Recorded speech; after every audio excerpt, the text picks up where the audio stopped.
Même avec toutes les prières du monde, cette pelleteuse ne redémarrera pas, railla l'ingénieur devant des dizaines d'hommes. 3 spécialistes avaient déjà décrété la perte totale d'une machine valant des millions.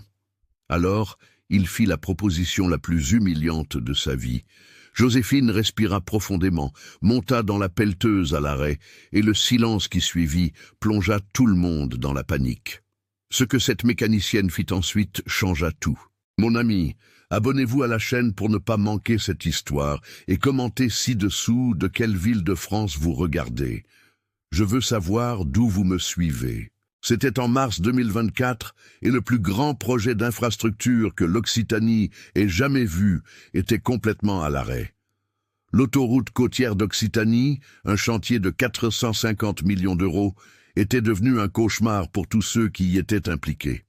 Et savez-vous pourquoi? À cause d'une machine. Ce n'était pas n'importe quelle machine, les amis. C'était une pelleteuse Caterpillar 336, de ces géantes qui coûtent plus de 2 millions d'euros, à l'arrêt depuis 3 semaines, sans que personne ne réussisse à la faire fonctionner de nouveau. 3 semaines peuvent sembler peu, mais sur un chantier de cette taille, chaque jour d'arrêt signifie une perte de plus de 100 000 euros. Faites le calcul.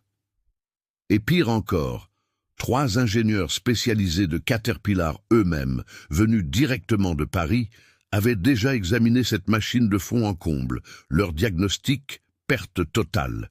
Il fallait remplacer tout le système hydraulique, ce qui coûtait 8,7 millions d'euros et nécessitait d'attendre 4 mois pour que les pièces arrivent, importées des États-Unis. 4 mois, le chantier tout entier allait prendre du retard. Les pénalités contractuelles allaient grignoter les bénéfices de l'entreprise de construction et des têtes allaient tomber. C'est dans ce scénario de désespoir qu'intervenait Octave Dubois, le coordinateur technique du chantier. Octave avait 44 ans, une formation impeccable de l'École nationale supérieure d'ingénieurs, ENSI, de Toulouse, un master en gestion de grands projets, un CV qui impressionnait à chaque réunion.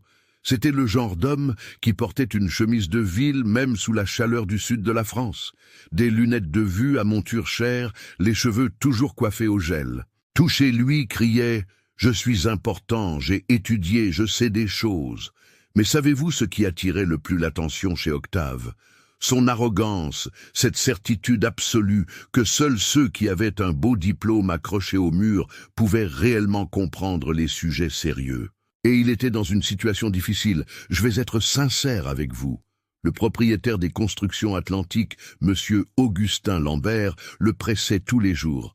Les appels étaient furieux. « Octave, résolvez ça. Je n'ai pas payé un coordinateur technique pour voir des machines à l'arrêt. » Et il y avait même des menaces de licenciement dans l'air, car un chantier à l'arrêt, c'est de l'argent brûlé. C'est alors que quelqu'un suggéra à Octave d'appeler une mécanicienne locale, une certaine Joséphine, qui avait la réputation de résoudre des problèmes impossibles sur les machines lourdes. Sa réaction? Un éclat de rire sarcastique. Une mécanicienne pour résoudre ce que 3 ingénieurs de Caterpillar n'ont pas pu faire, c'est une blague, n'est-ce pas? Mais sous la pression, sans option, il accepta. Non pas parce qu'il y croyait, non. Il accepta juste pour pouvoir dire après « Écoutez, j'ai tout essayé. J'ai même appelé une mécanicienne locale et rien n'a fonctionné. Maintenant, laissez-moi vous présenter Joséphine Tavares Cardozo.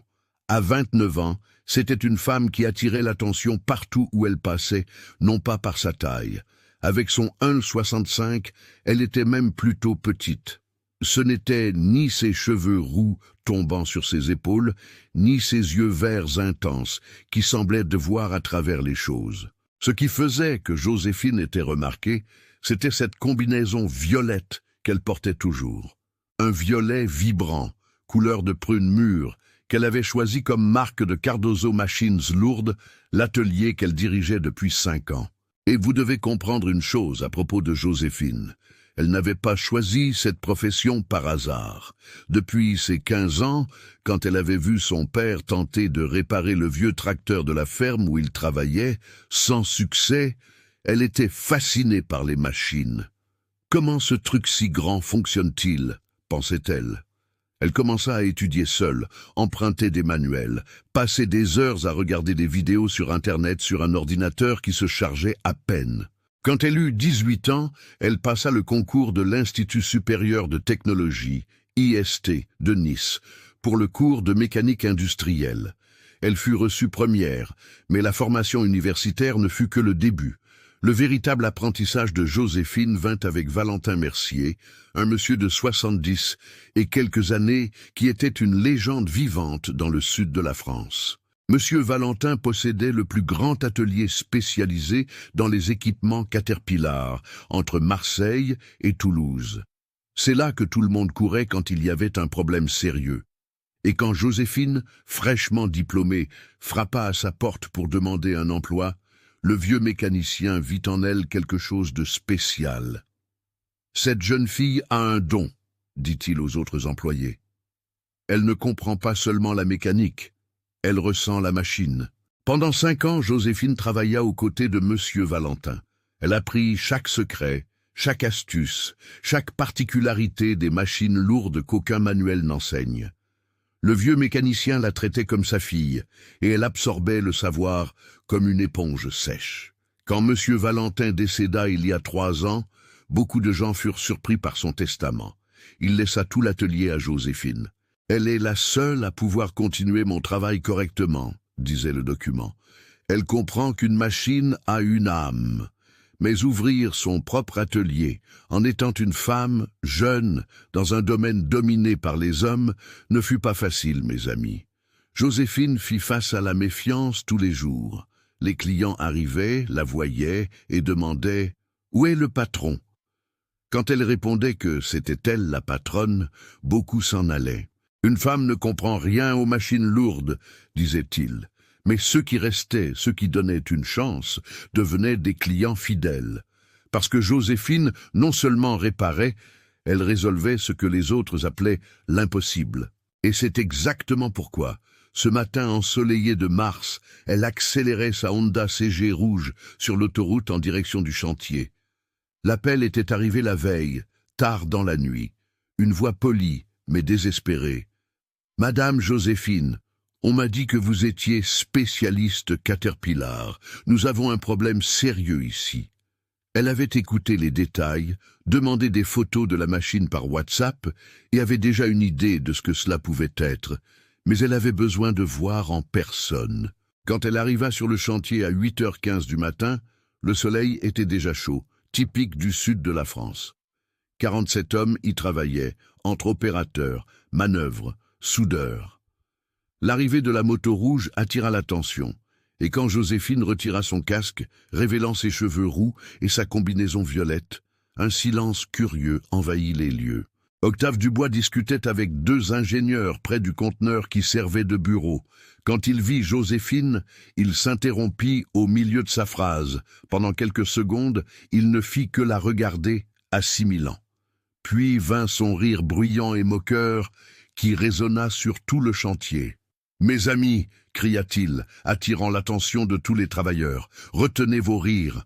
La solution à nos problèmes est arrivée. » Il désigna Joséphine comme s'il présentait un numéro de cirque.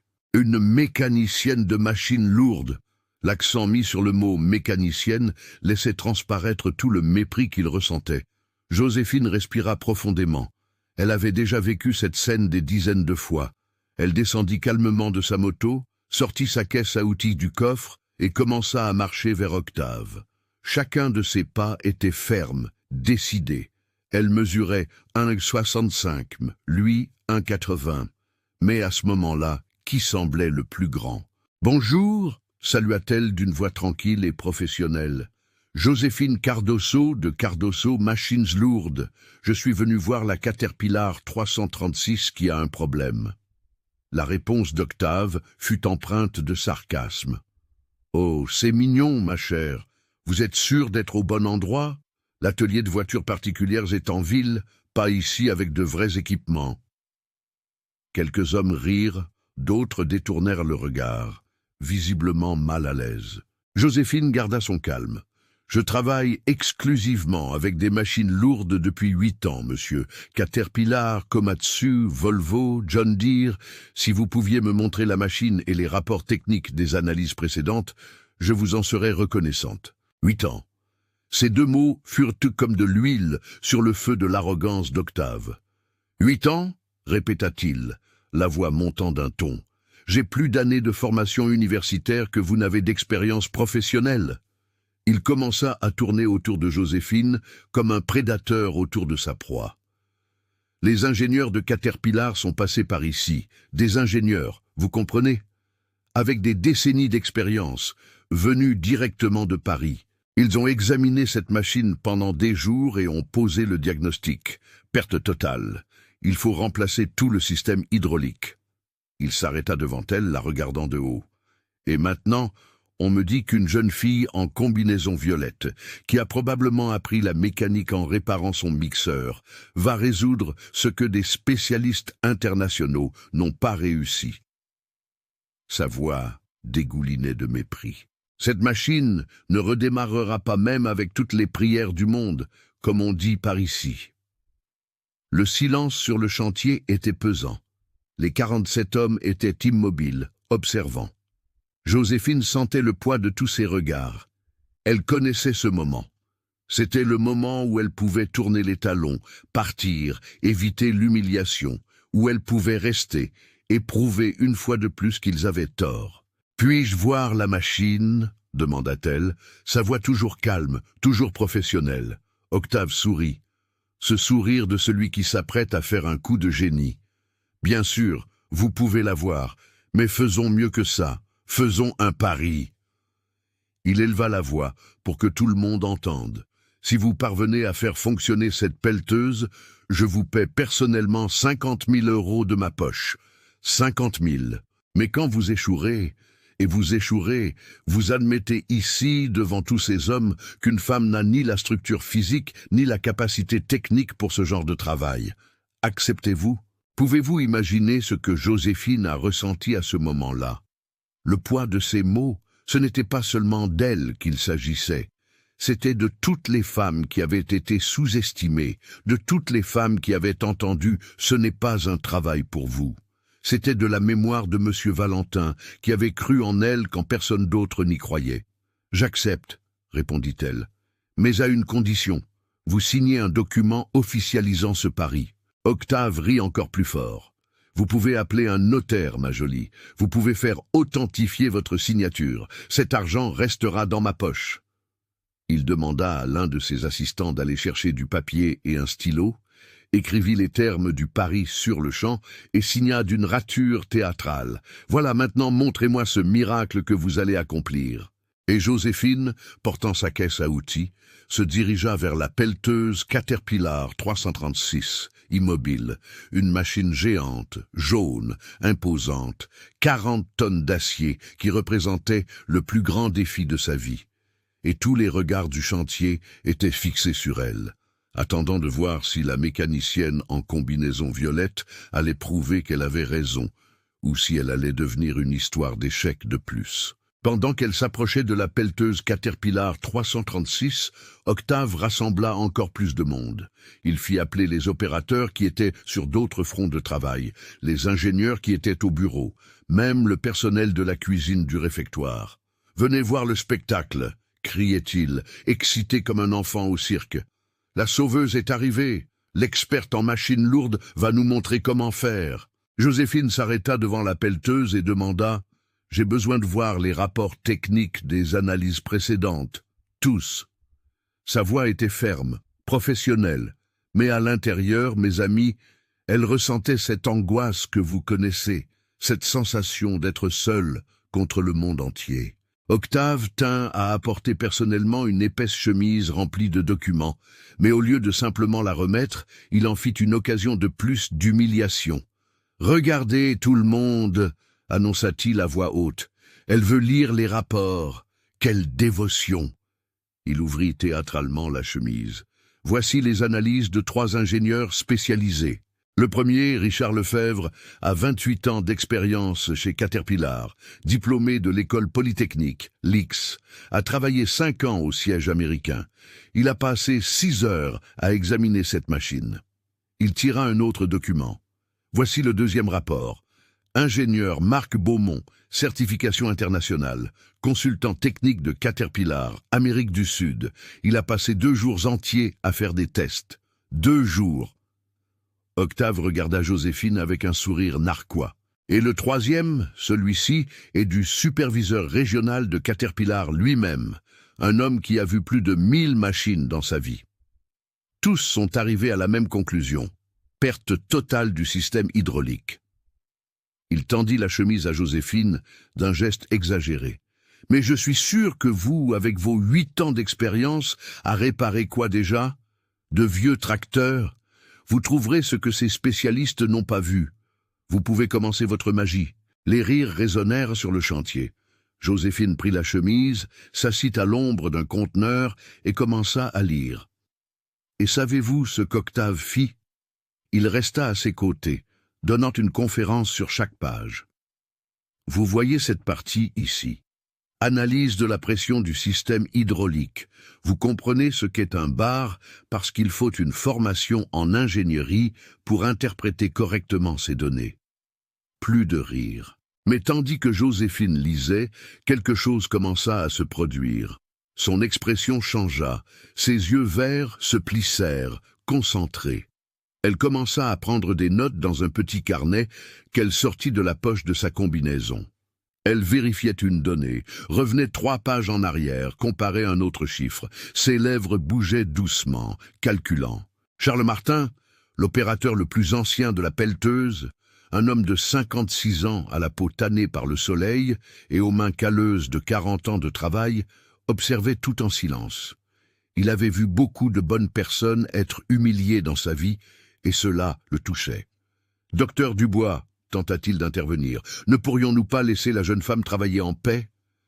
La réponse d'Octave fut cinglante. « Charles, vous avez été embauché pour faire fonctionner des machines, pas pour donner votre avis sur des questions techniques. Restez tranquille. » Le ton était une mise en garde claire. Charles baissa la tête, mais l'indignation était visible sur son visage. 40 minutes passèrent.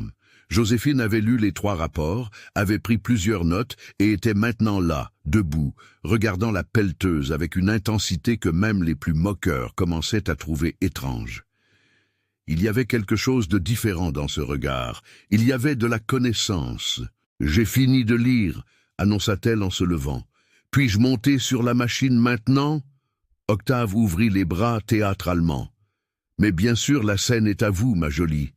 Voyons ce que la mécanicienne en combinaison violette va faire. » Il se tourna vers les hommes rassemblés. « Les gars, soyez attentifs. Vous êtes sur le point d'assister à une leçon importante. La différence entre croire savoir et réellement savoir. » Pendant que Joséphine montait dans la pelleteuse, et les amis, vous devez comprendre que monter sur une machine de cette hauteur n'est pas facile, surtout en portant une caisse à outils, Octave continua son show. Vous savez quel est le problème des gens qui apprennent la mécanique sur le tas sans base, théorique solide. Ils mémorisent des procédures, mais ne comprennent pas les principes. C'est comme une recette de gâteau. Ils suivent les étapes, mais ne savent pas pourquoi chaque ingrédient est là. Il s'exhibait clairement maintenant, montrant sa connaissance à la foule. Cette pelleteuse a un système hydraulique à circuit fermé, avec une pompe à piston à cylindrée variable.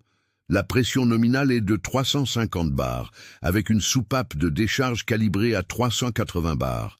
Le système fonctionne avec de l'huile hydraulique ISO VG46, température de fonctionnement idéale entre 60 et 80 degrés Celsius. Il parlait en regardant les opérateurs comme un professeur donnant un cours. « Vous avez compris ? Non. Eh bien, c'est trop complexe pour ceux qui n'ont pas étudié. » Là-haut, Joséphine ouvrit le compartiment du système hydraulique. Et mes amis, ce fut à ce moment que les personnes les plus attentives remarquèrent le changement.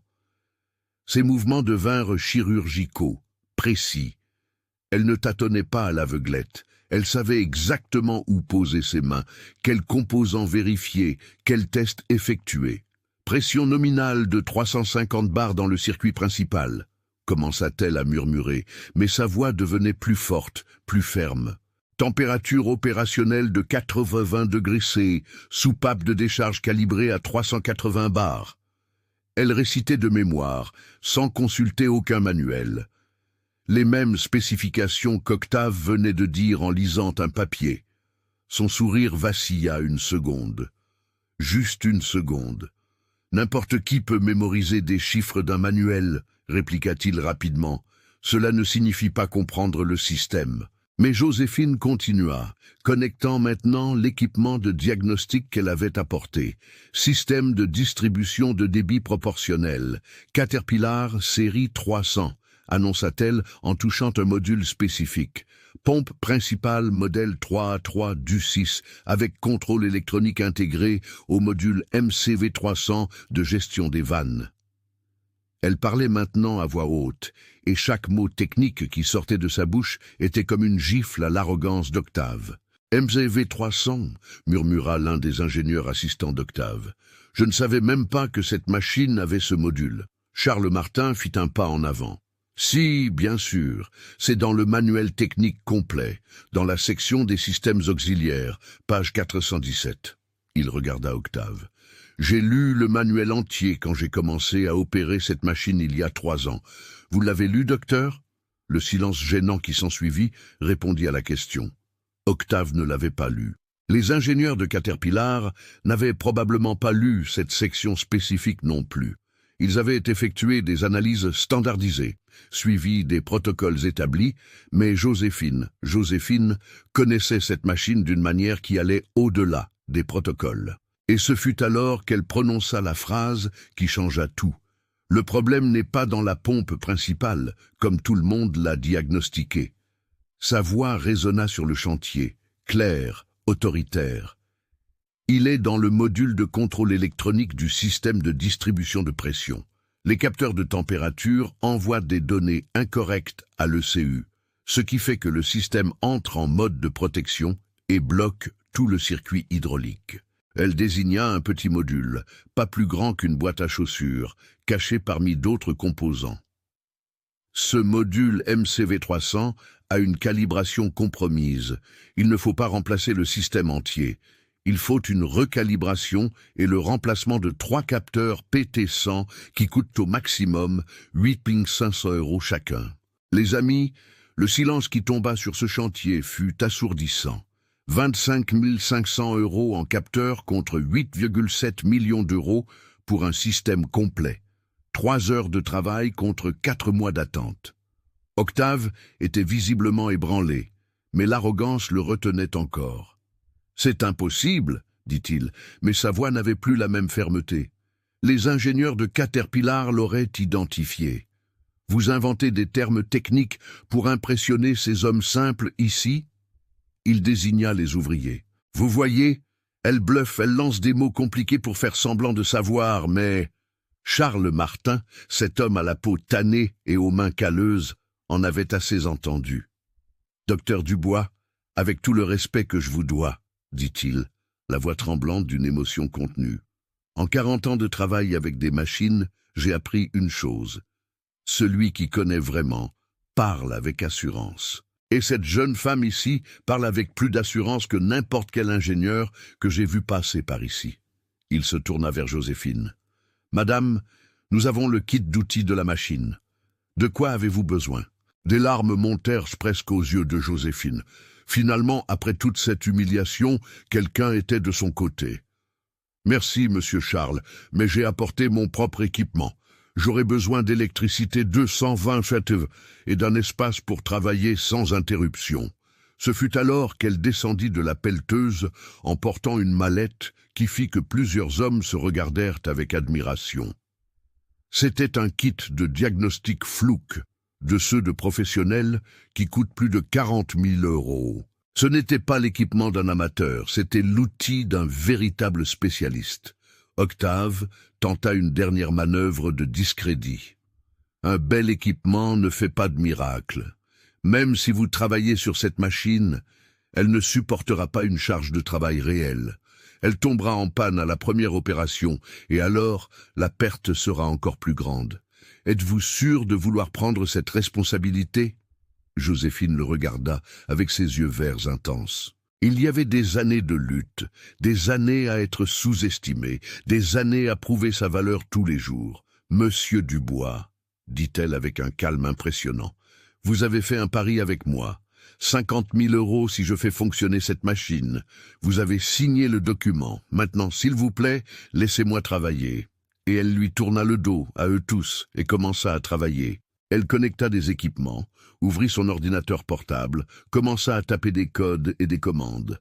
Et pour la première fois, depuis qu'elle était arrivée sur ce chantier, Joséphine Tavares Cardoso n'était pas vue comme une blague. Elle était vue comme ce qu'elle était réellement, une professionnelle exceptionnelle, sur le point de faire l'impossible. Mais la tension dans l'air était palpable, mes amis, car tout le monde là-bas savait, si elle échouait, l'humiliation serait complète.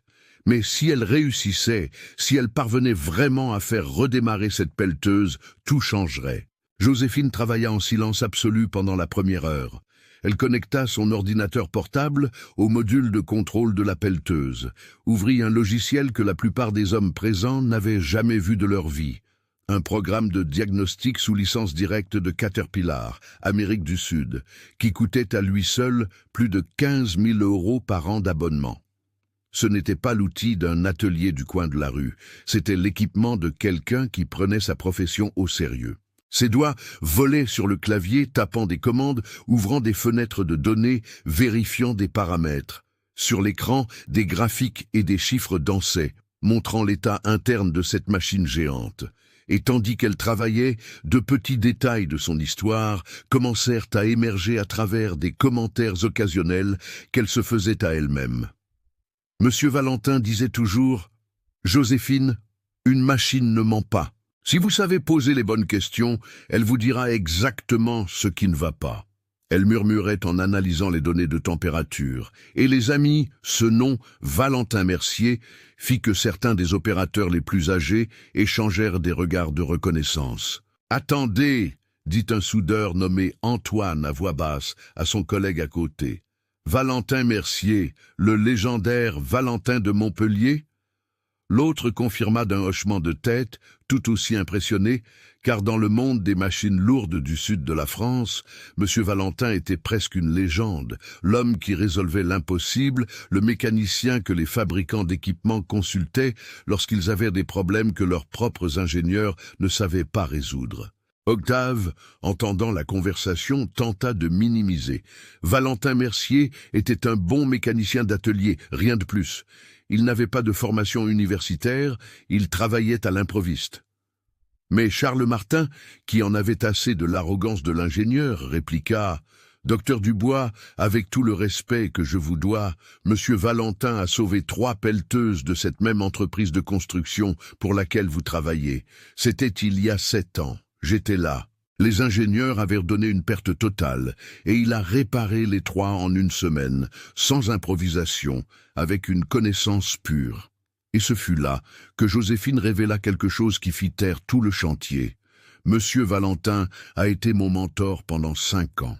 Quand j'ai été diplômé de l'Institut supérieur de technologie, il m'a accepté comme apprenti dans son atelier. J'étais la seule femme au milieu de 12 mécaniciens hommes, mais il voyait en moi quelque chose que les autres ne voyaient pas. Sa voix s'étrangla un instant. Quand il est décédé il y a 3 ans, il m'a laissé tout l'atelier par testament. Il a dit que j'étais la seule à pouvoir continuer son travail correctement, parce que je n'avais pas seulement étudié la théorie, j'avais vécu la pratique à ses côtés. Le silence qui suivit était de respect. Même les plus sceptiques commencèrent à regarder cette femme en combinaison violette avec d'autres yeux. Hériter de l'atelier de Valentin Mercier n'était pas rien, c'était comme recevoir le manteau d'un maître. Mais Octave, sentant qu'il perdait le contrôle du récit, tenta de reprendre l'offensive. Belle histoire, très émouvante, mais l'histoire ne répare pas une machine, ce sont les faits qui réparent une machine. Et le fait est que cette pelleteuse est morte. Il regarda ostensiblement sa montre. « Vous êtes déjà là depuis 1h30. Combien de temps cette analyse va-t-elle encore prendre? Joséphine ne répondit pas immédiatement. Elle était concentrée sur l'écran de son ordinateur portable, vérifiant quelque chose qui avait attiré son attention. « Trouvé », dit-elle doucement, mais avec une satisfaction évidente dans la voix. « J'ai trouvé le problème. » Elle déconnecta l'ordinateur portable et remonta dans la pelleteuse, portant maintenant des outils spécifiques. Le module MCV300 enregistre une température de fonctionnement de 105 degrés, expliqua-t-elle à voix haute, s'adressant maintenant à la foule. Mais la température réelle du système est de 72 degrés C. Les 3 capteurs PT100 sont décalibrés, envoyant des données erronées à l'ECU. L'ECU, recevant une information de surchauffe, a activé le protocole de protection et bloqué tout le circuit hydraulique pour éviter d'endommager davantage le système. Elle désigna le petit module. C'est une mesure de sécurité intelligente de Caterpillar. La machine s'est protégée seule, mais comme les capteurs sont erronés, elle se protège d'un danger qui n'existe pas. C'est comme verrouiller la porte de la maison parce que l'alarme s'est déclenchée, mais l'alarme s'est déclenchée sans raison. La porte n'avait pas besoin d'être verrouillée. L'explication était si claire, si logique, que même Octave eut du mal à la contester. Mais il tenta. Même si votre théorie est correcte, vous n'avez pas les bons capteurs pour les remplacer. Ces composants sont spécifiques. Ils doivent être commandés directement auprès de Caterpillar. Joséphine sourit pour la première fois de la journée, un petit sourire qui disait « J'attendais que vous disiez ça ». Elle descendit de la pelleteuse, se rendit à sa moto et revint en portant une petite glacière. Quand elle l'ouvrit, elle révéla 3 nouveaux capteurs PT100, scellés dans leurs emballages d'origine Caterpillar. Quand on m'a appelé hier en décrivant le problème et quand j'ai vu les photos qu'on m'a envoyées par WhatsApp, j'avais un fort pressentiment que ce serait ça. Je suis passé chez le distributeur Caterpillar de Montpellier ce matin à 6h30 et j'ai acheté les capteurs, 3 unités, modèle exact pour la série 300. Elle montra les factures, 8 400 € chacun, total de 25 200 € en pièces.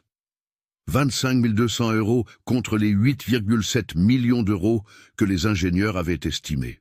La mathématique était brutale, et tout le monde là-bas savait faire des comptes. Octave était pâle. Maintenant, même ainsi, l'installation est complexe. Elle nécessite une recalibration complète du système, la programmation de l'ECU, des tests de pression. Cela prend des jours dans un environnement d'atelier contrôlé. Vous ne pouvez pas faire ça ici, sur le terrain. « Je peux et je vais le faire », répondit Joséphine avec une confiance tranquille qui venait d'années d'expérience. Et mes amis, ce fut là que le véritable spectacle commença. Pendant les 2 heures suivantes, cette femme travailla avec une précision qui laissait même les ouvriers les plus expérimentés bouche bée. Elle retira les 3 capteurs défectueux avec un soin chirurgical, nettoya chaque connexion avec des produits spécifiques qu'elle avait apportés, installa les nouveaux capteurs en suivant des procédures techniques exactes. Chaque mouvement était calculé, chaque outil choisi était le bon, chaque étape suivait une logique impeccable, mais le travail le plus impressionnant fut la recalibration.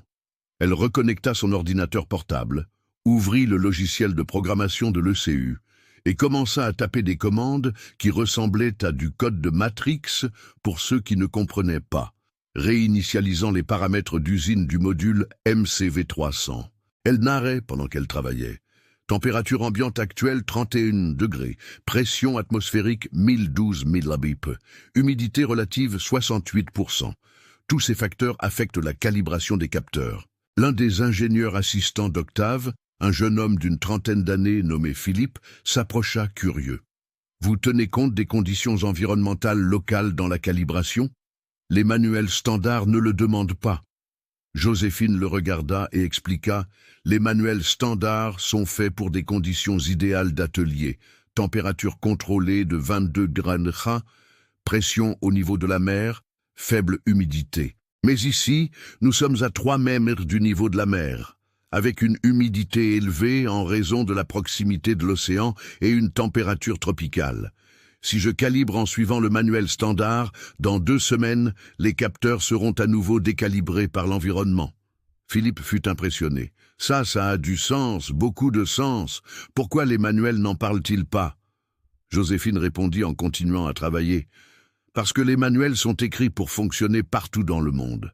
Ils donnent la procédure de base, mais adapter la procédure aux conditions locales.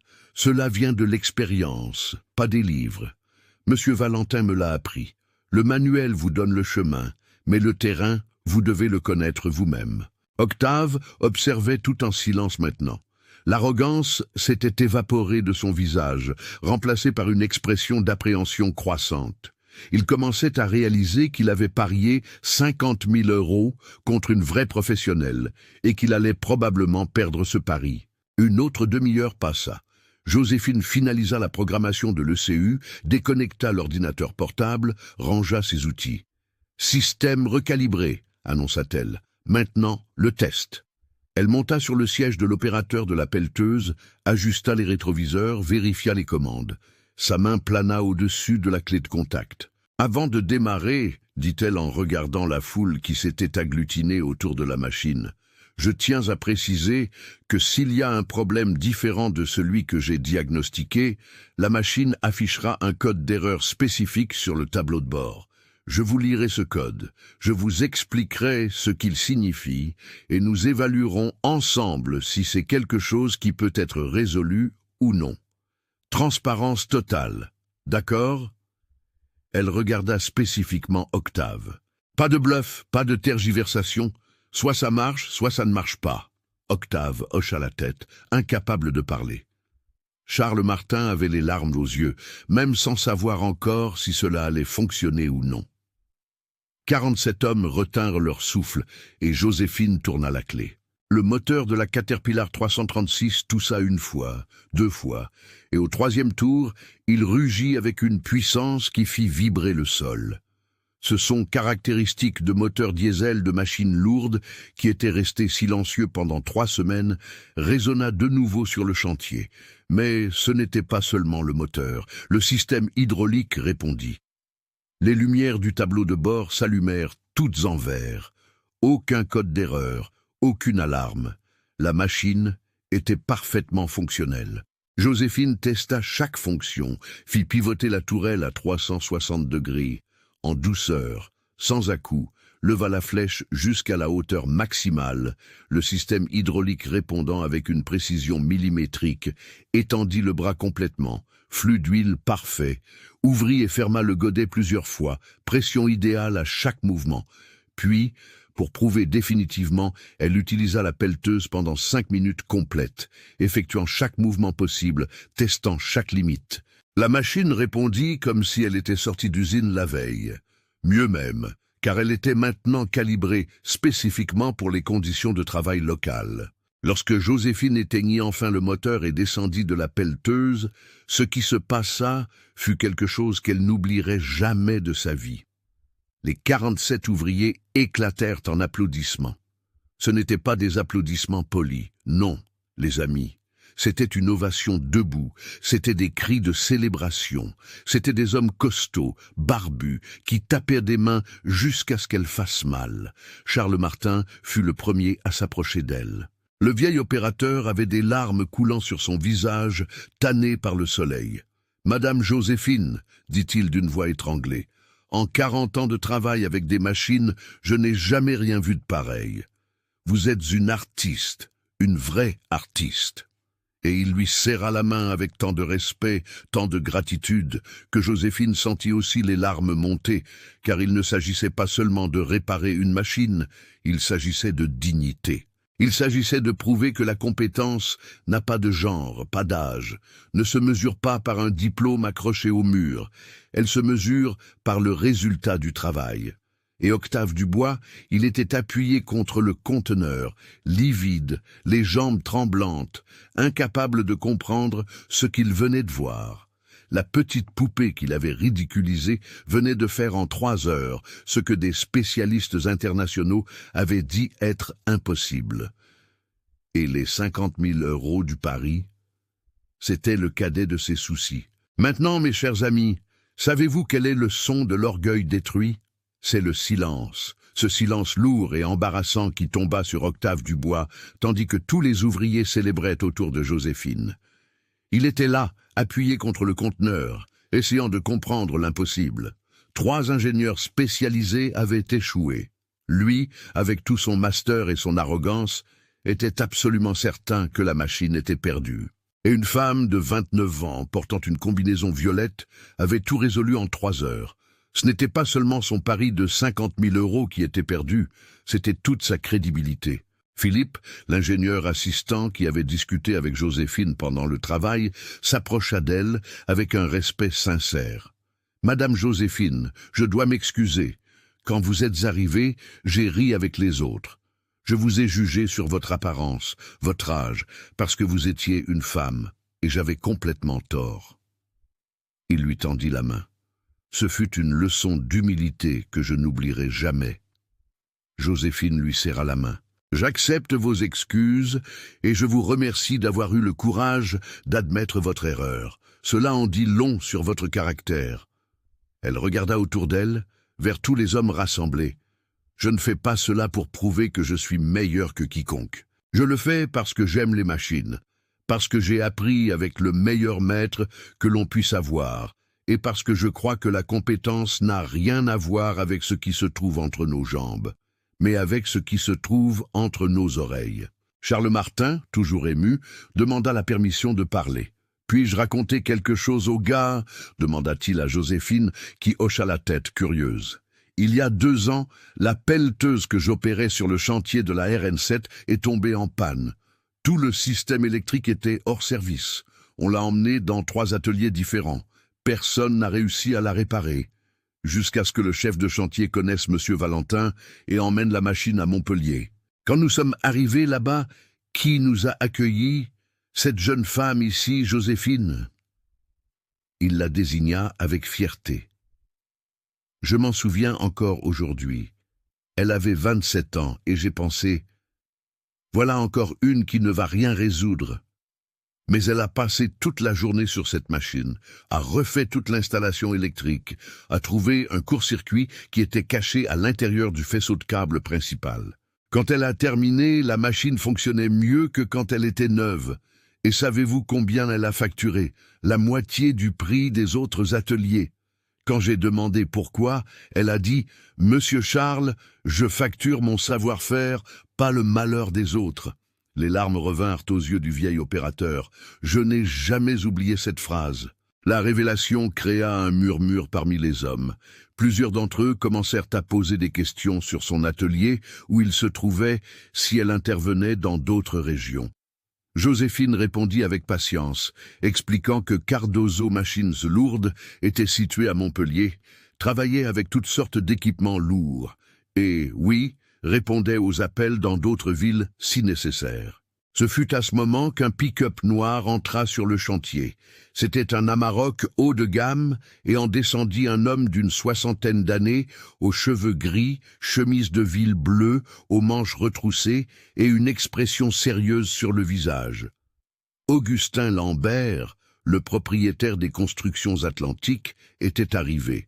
Charles l'avait appelé 1 heure auparavant, lui racontant toute la situation. L'humiliation, le pari, la réparation impossible. Augustin avait tout laissé tomber et était venu personnellement vérifier. Quand il vit la Caterpillar 336 fonctionner au ralenti, parfaite, son expression passa de la surprise à la satisfaction, puis à une colère contenue. « Quelqu'un peut-il m'expliquer ?»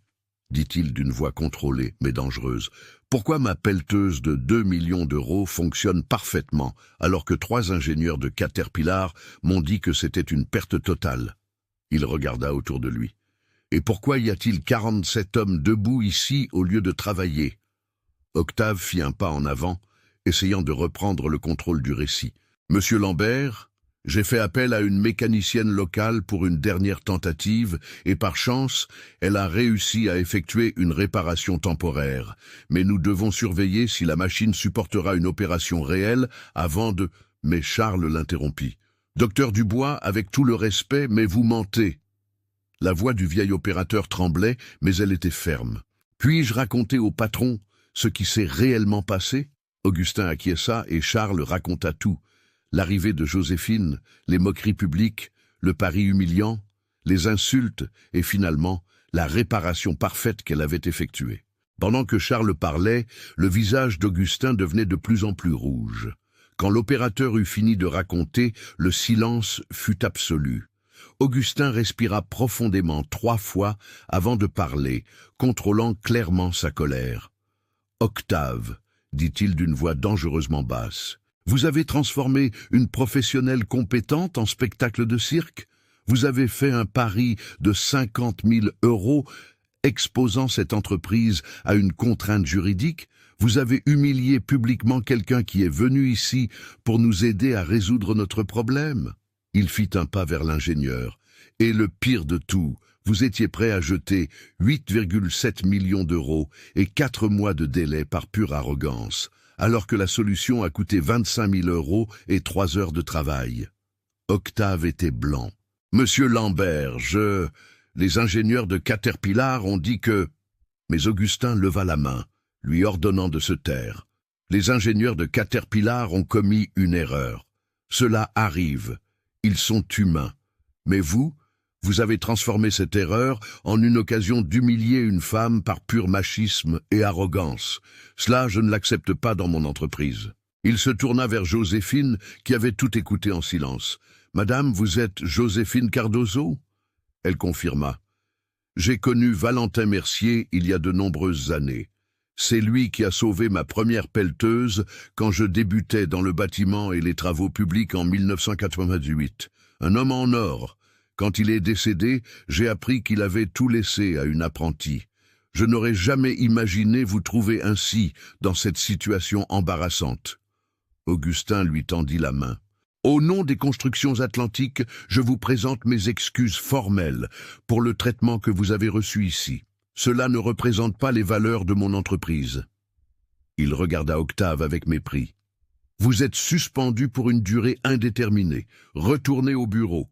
Préparez un rapport complet de tout ce qui s'est passé ici et attendez mon contact.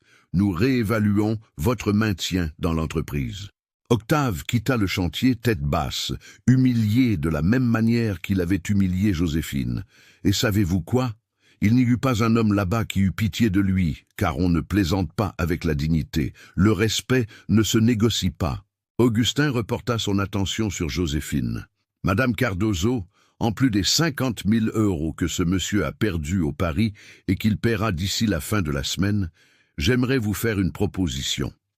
Nous avons 23 machines lourdes travaillant sur 6 chantiers différents entre l'Occitanie et le sud de la Nouvelle-Aquitaine. Toutes ont besoin d'une maintenance préventive régulière.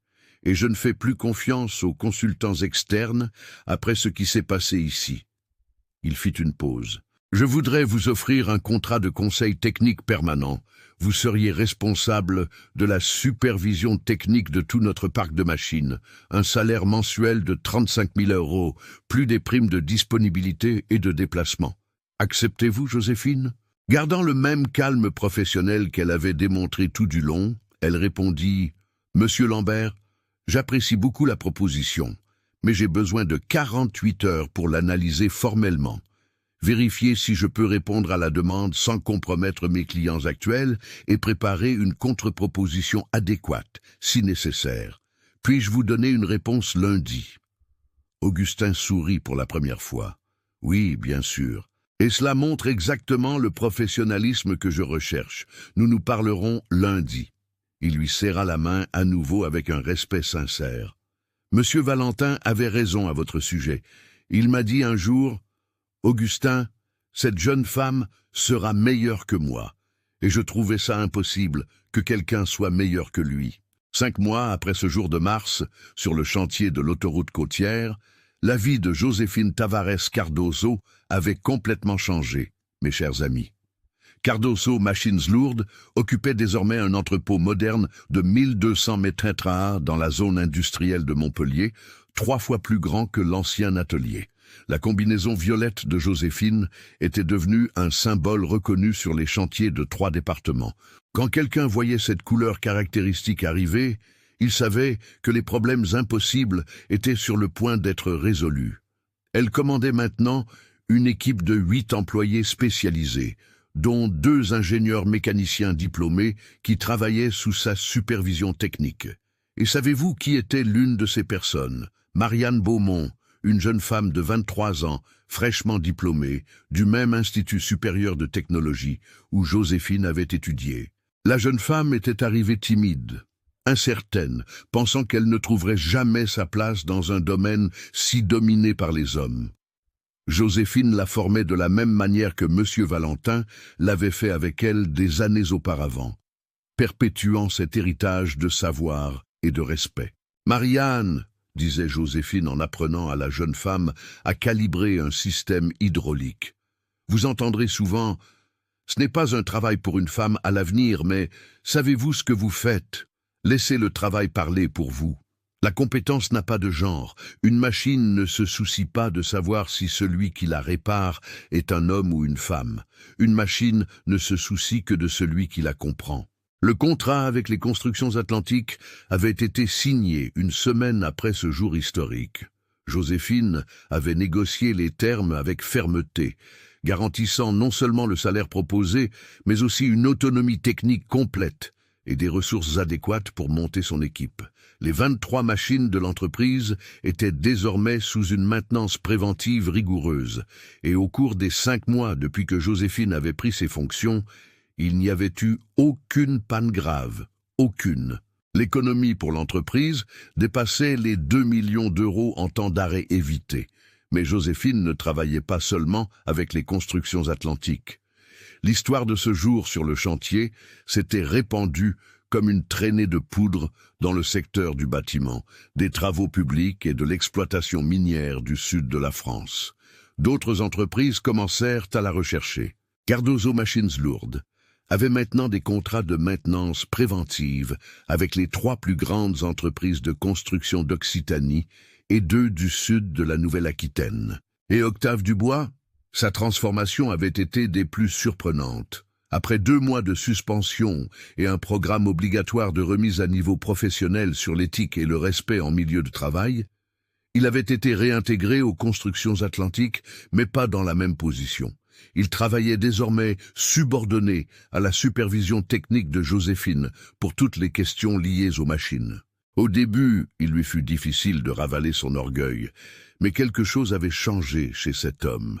L'humiliation qu'il avait subie, aussi publique que celle qu'il avait infligée à Joséphine, avait brisé sa carapace d'arrogance et révélé une personne capable d'apprendre, de grandir. Lors d'une réunion récente avec toute l'équipe d'ingénierie de l'entreprise de construction, Octave avait fait quelque chose que personne n'attendait. Il avait demandé la parole et dit devant tout le monde « Je dois dire une chose. Il y a 5 mois, j'ai commis la pire erreur professionnelle de ma vie. J'ai humilié publiquement une professionnelle exceptionnelle par pur préjugé et arrogance. J'ai cru que mon diplôme me rendait meilleur qu'elle. J'avais tort, complètement tort. » Il avait regardé directement Joséphine, qui était présente à la réunion. « Joséphine m'a donné la plus grande leçon de ma carrière. La vraie connaissance se prouve par le résultat, pas par le certificat accroché au mur. L'humilité n'est pas une faiblesse, c'est de la sagesse, et la compétence n'a rien à voir avec le genre, l'âge ou l'apparence. Elle a à voir avec le dévouement, l'étude et le respect de ce que l'on fait. » Ses mains tremblaient pendant qu'il parlait. J'ai payé les 50 000 € du pari que j'ai fait et j'ai appris que c'était l'argent le mieux dépensé de ma vie, car il m'a acheté une leçon d'humilité qu'aucune université n'enseigne. Joséphine avait accepté ses excuses et plus que cela, elle avait fait don des 50 000 € intégralement à un programme de formation technique pour les jeunes des quartiers défavorisés de Montpellier, avec un accent particulier sur l'encouragement des jeunes filles à s'engager dans les domaines techniques. L'argent servira à ce que d'autres femmes n'aient pas à vivre ce que j'ai vécu, avait-elle dit. L'histoire de Joséphine est devenue une inspiration.